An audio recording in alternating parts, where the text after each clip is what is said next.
Heirs of Anarwyn, Feral, by J.W. Eliot. Copyright 2023 by J.W. Eliot. Narrated by Joseph Tweedale.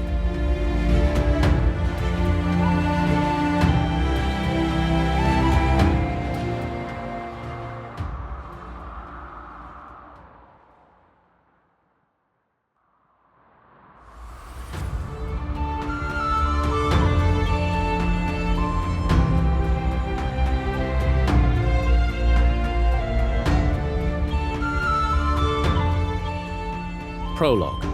Shadows in the night. Caradoc's blood ran cold, and not because of the chill wind fingering the edges of his cloak. He paused at the base of the little knoll beside the ancient stone circle to scan the area. Something was out there, watching him. Wind moaned as it blasted through the ruins, bending the stiff prairie grass to the ground. The sun sagged into the western horizon, as if weary after its long journey across the sky. Caradoc tugged the woolen cloak around his shoulders against the cold and crouched to examine the ground. The distinct imprint of a boot had crushed the prairie grass and disturbed the dry soil. The track was fresh. A trail of prints led up the knoll into the circle of standing stones. Caradoc straightened, wriggling his frozen toes inside his boots. He wished again he was inside the hut, beside the crackling fire with Madden, drinking warm ale. Why the new king of the West Mark had sent them to keep watch over this forsaken land was beyond him. Wouldn't they have been better used by helping him retake the city of Yarwick from the traitors? Perhaps the king was paranoid after the hard-fought battle with Barden's army at Torwin, where they had narrowly avoided destruction.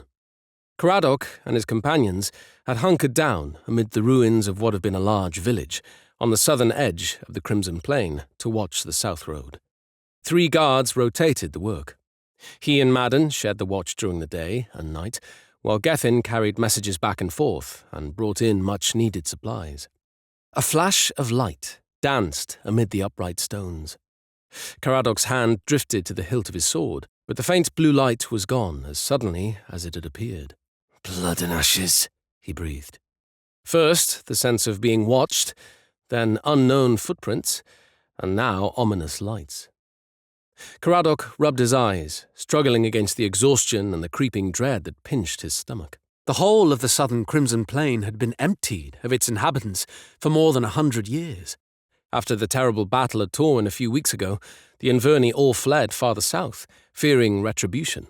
And yet, the young king had placed a cordon of scouting outposts all along the southern border of the Crimson Plain, while King Gareth of the Eastmark set his own scouts along the eastern edges of his domains. Perhaps Gethin was playing another one of his pranks, which he often did after returning with a load of supplies. Caradoc ghosted up the hill toward the stones, following the distinct trail. He usually avoided entering the ancient circle on principle. It was said to be the home of the dead who had once occupied this land. Such a place did not appreciate intruders. It was best left alone. He had a duty to perform, and he would do it, but there was no sense in disturbing the ancient powers that lingered in such places, unless absolutely necessary. The icy wind stung his cheeks and made his eyes water. Nothing stirred on the vast prairie, save the waving prairie grass. No one with any sense would be out in weather like this. An unseasonal chill swept down from the southern mountains, feeling more like a winter gale than a midsummer breeze. The crops back home at Yarwick would struggle to survive this cold snap. As he approached the megaliths, wariness sharpened his senses. This place had a timeless quality about it that left one feeling thoughtful and melancholy. It smelled of earth and decay, with a hint of the rancid odour of rotting meat. Bits of broken pottery and razor-sharp shards of flint littered the ground. Few walls remained from the ancient village.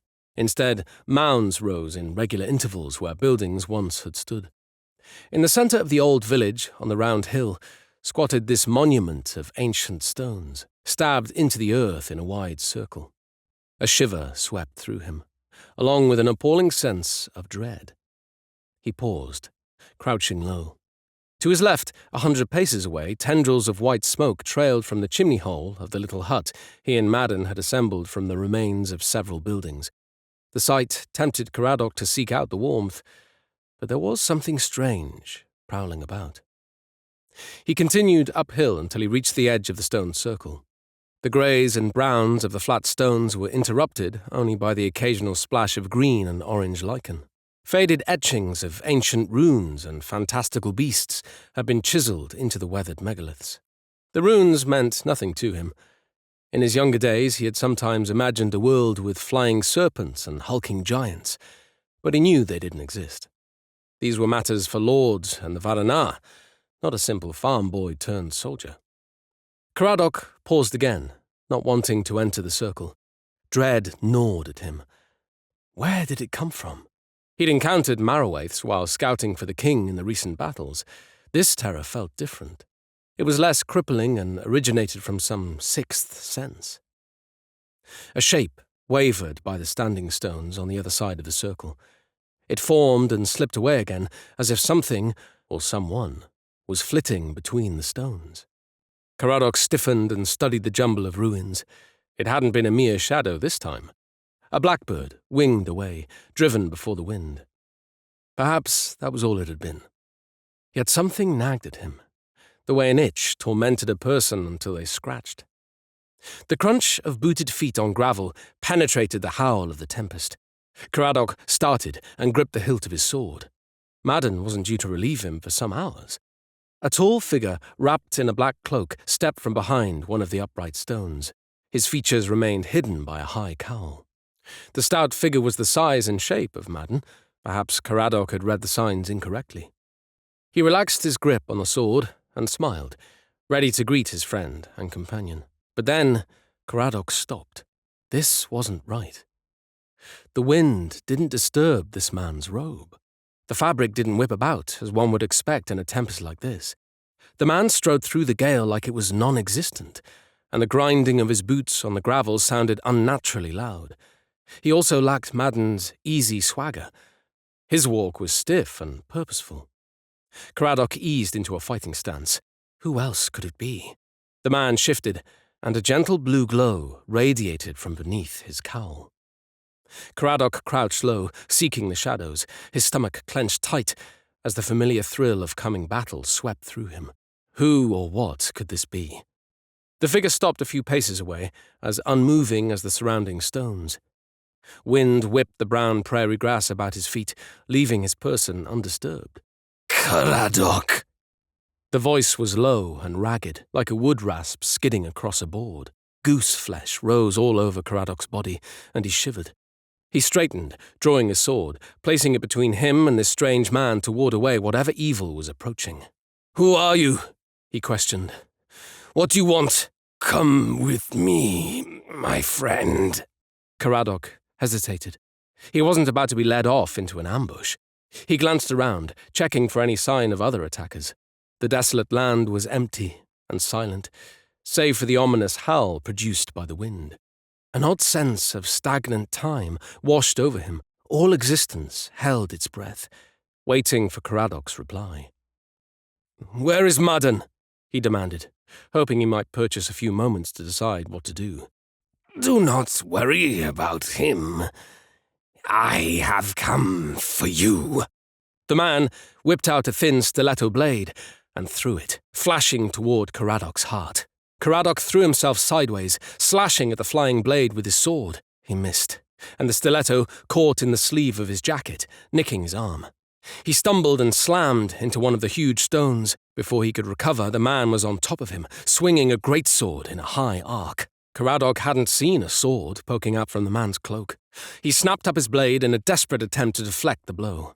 The swords clanged, sending a numbing shiver of pain into Caradoc's hands. He drove his shoulder into the man's chest, earning a grunt and a momentary reprieve. Regaining his footing, Caradoc circled away from the stones. His blood rushed through his veins, making his limbs tremble. If it was a fight to the death this man wanted, he would have it. Caradoc needed room to maneuver. He yanked the stiletto from his sleeve, where it still dangled, and tossed it far behind him where his attacker couldn't recover it.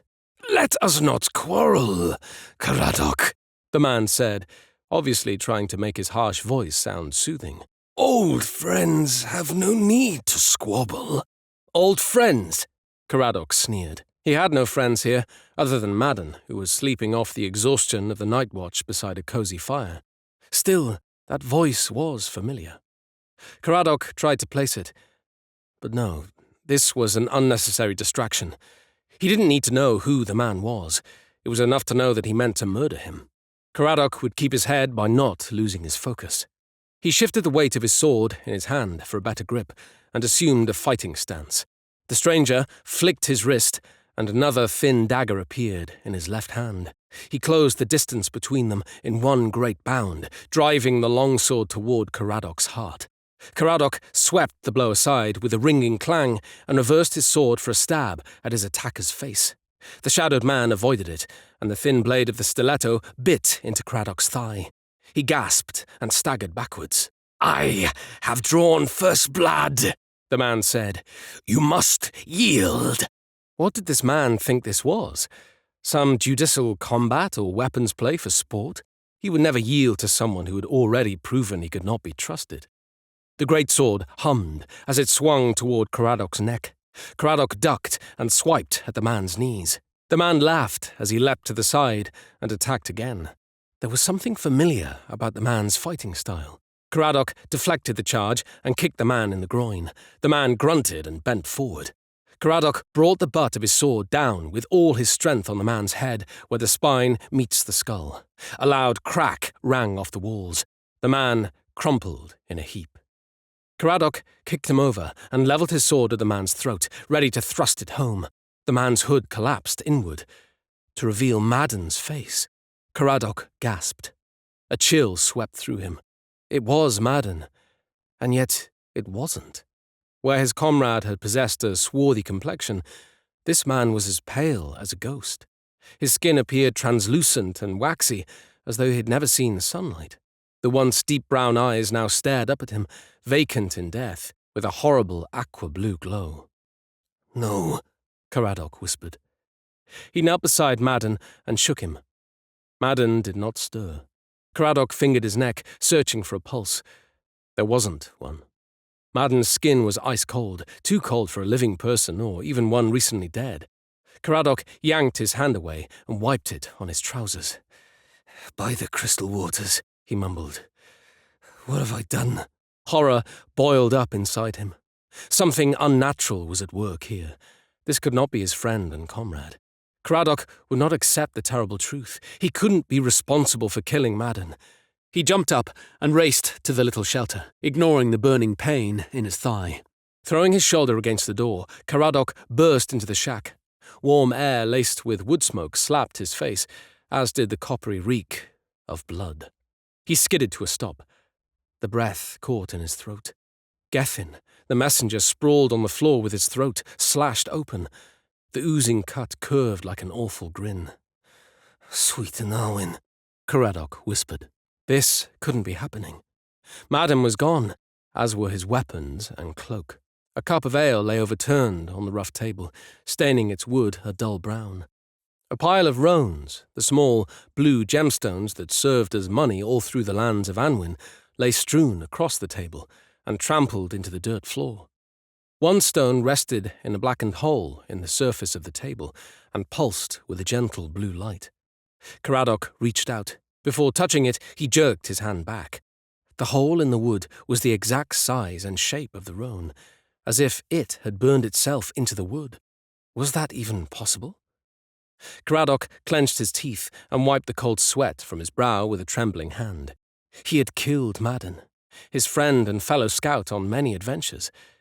It was too awful to be believed. Madden was gone, and the dead man outside looked like a phantom of him. Something, or someone, had possessed his friend. A malicious power was at work in this place of death, and Cam needed to know about it. Caradoc stuffed all the remaining food into his saddlebags and slung the water skins over his shoulder. He couldn't carry the little barrel of ale, so he chugged as much as he could before snatching up a bow and a quiver of arrows, along with his bedroll. He paused as he considered the blue roans scattered on the table and floor. It seemed foolish to leave money behind when he might need it.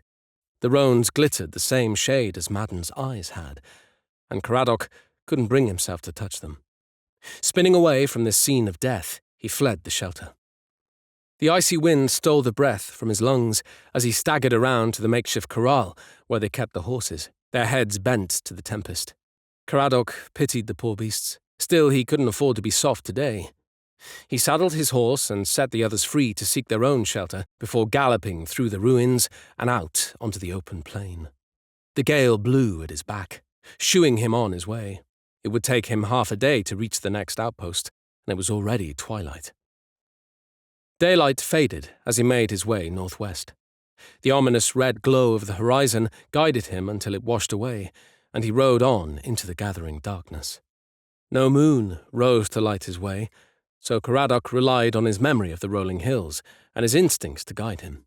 He was certain of his direction. Yet, when he reached the jumble of rocks where the next guard was to be posted, no one hailed him. The night was silent, except for the constant rush of the wind over the prairie grass and its intermittent wails as it whipped through the rocky crevices.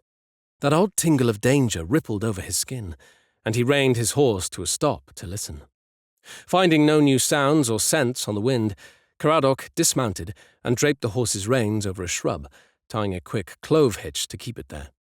Why hadn't they lit a fire on a night like this? He drew his sword and worked his way into the rocks. The bitter darkness made the going difficult. He banged his shins off jagged stones and slipped on loose gravel, making the wound in his thigh ache. He wasn't surprised when he tripped again as he approached the pile of boulders where the guard's shack nestled. This time, his hand landed on something cold and wet.